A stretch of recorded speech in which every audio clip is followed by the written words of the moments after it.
Saludos Gunners, estamos nuevamente aquí por Arsenal Interactivo y vamos a aprovechar que la Copa del Mundo llegó al final de su etapa de grupos para hablar un poco de la participación de los Gunners que estuvieron presentes en Rusia 2018. Vamos a empezar con Nacho Monreal.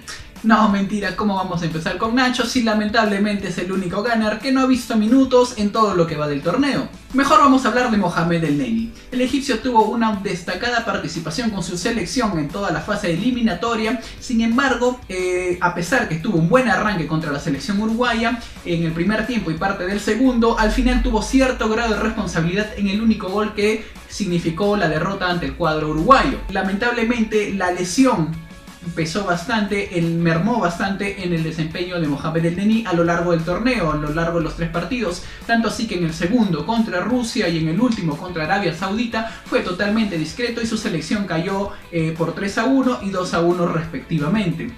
Yo creo que lo que pasó con Mohamed El-Neni fue que ante la ausencia de Mohamed Salah en el primer partido y en el segundo y el tercero con un Salah totalmente deslucido por la lesión de la final de la Liga de Campeones, todos los flashes cayeron sobre El-Neni y el peso de ser el caudillo cayó sobre él y le quedó junto a su estado físico un poco mermado también por su propia lesión con el cuadro Gunner. Significó que El-Neni no pudo dar todo de sí para poder demostrar esa jerarquía que había evidenciado en el final de la temporada con el cuadro Gunner hasta antes de su lesión. Cuando regrese con Unai Emery la tendrá bastante difícil para ser titular, sin embargo esperemos que logre conseguir ese estado físico, esa entrega que le vimos hasta antes de la lesión para poder ser esa buena pieza de recambio de Granit Xhaka cuando sea necesario o incluso ser titular cuando este no se encuentre. Si tuviéramos que ponerle una calificación El-Neni sobre 10 sería de 6 o 6.5 a lo mucho, debido a que sabemos que él puede dar más, que su nivel es mucho más superior a lo que mostró en esta Copa del Mundo, no solo él sino también el resto del equipo. Sigamos con uno de los más queridos en el cuadro Gunner. Tal vez es una broma para algunos, pero a mí me cae muy bien Alex Iwobi. Con su selección de Nigeria estuvo muy cerca de pasar a la siguiente fase. Tuvo una participación bastante discreta en el primer partido en el que perdieron contra Croacia 2-0, al punto que tuvo que ser sustituido en el minuto 60, cuando ya no había muchas cosas por hacer para revertir ese marcador. No podemos hablar más de Iwobi referidos en su participación, debido a que en los siguientes partidos fue hasta digamos cómicamente cambiado o ingresado en el minuto 90 cuando ya nada podía hacer frente a las selecciones de Islandia cuando iban ganando 2-0 y frente a la selección argentina cuando iban perdiendo por 2-1. Entonces Iwobi, si tuviéramos que ponerle una calificación sobre 10, igual digamos que un 6 sería lo adecuado porque no tuvo una actuación que esperamos que mejore cuando regrese a Londres. Vamos Iwobi, yo sé que tú puedes. Ya pues Iwobi, no me dejes mala. Llegamos a Suiza, la selección que cuenta con 2 Gunners. Nos referimos a Granit Xhaka y a Lichtsteiner. Granit Xhaka ya tiene un par de temporadas encima y bueno, Lichtsteiner viene llegando a convertirse en una promesa bastante importante para poner en aprietos a Héctor Fashion Bellerín.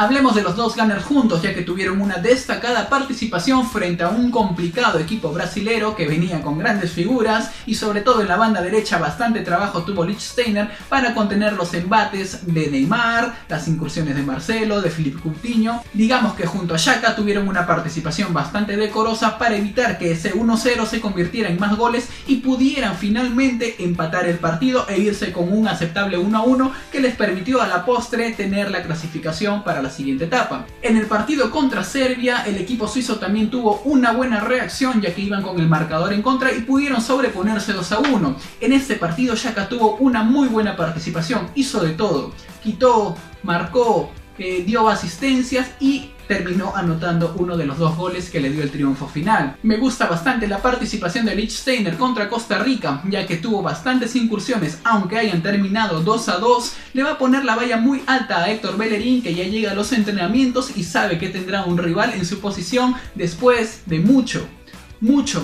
tiempo. La calificación para Lichtsteiner y para Xhaka en esta primera parte del torneo debería ser de 8.5 puntos sobre 10, ya que fueron piezas fundamentales para la clasificación del cuadro suizo a la siguiente etapa, en un grupo bastante reñido que repetimos tuvo a Brasil y a una Serbia bastante complicada. Hablamos de Joel Campbell.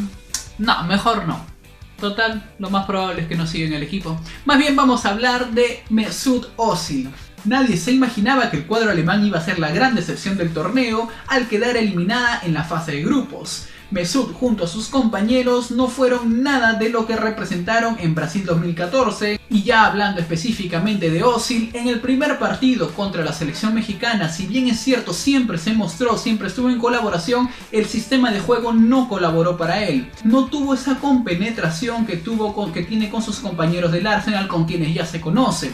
Los delanteros del cuadro teutón no se mostraban, no recibían bien los balones, no hacían los pivoteos que Özil necesita bastante para poder abrir el juego en todo el campo. Había demasiada población en el borde del área y Mesut Özil necesita que ellos se muestren más. En el segundo partido no estuvo presente, en el que su equipo ganó 2-1, digamos casi de milagro, pero sí estuvo en el tercero. Mesut sí hizo mucho.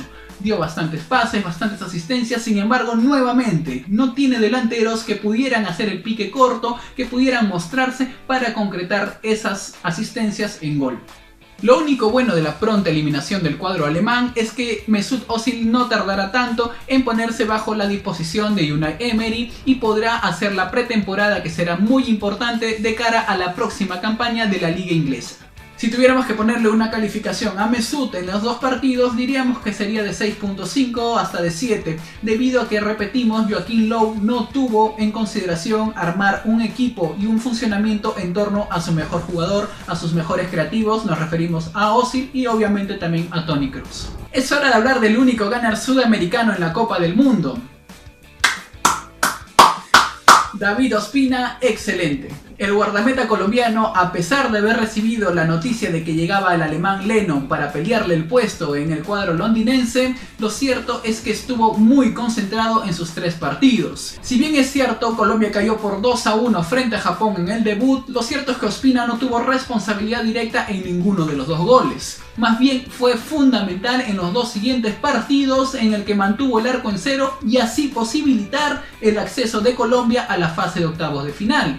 Sin lugar a dudas, la llegada de Leno nos alegra. Sin embargo, Ospina ha trabajado mucho para ser el titular del equipo, y con las actuaciones que está teniendo y que suele tener con el cuadro gunner, digamos que se lo merece. Sin embargo, el alemán no viene a ser suplente en el cuadro de Unai Emery, y eso lo sabemos. Habrá que esperar a ver qué hace Ospina al final de la Copa del Mundo o al final de su participación. Si se queda o se va, no tenemos nada que reprocharle. La calificación de Ospina va de 9 puntos sobre 10. Sin lugar a dudas, el mejor gunner en la fase de grupos de Rusia 2018. Bueno, hasta aquí llegó nuestra apreciación de los gunners. Creo que me falta uno.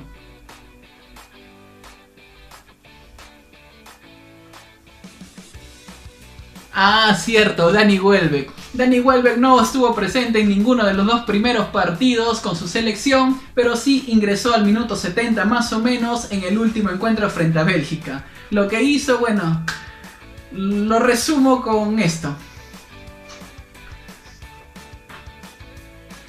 No me van a pedir calificación para eso, ¿no? Bueno, ahora sí llegamos al final de este video. Gracias por acompañarnos en las redes sociales. Si les gustó este video, compártanlo. Y ya saben, a seguir disfrutando de la Copa del Mundo, porque aún hay gunners que siguen participando en ella. Mi nombre es Gianfranco Beletic y nos vemos en otro video más aquí por Arsenal Interactivo.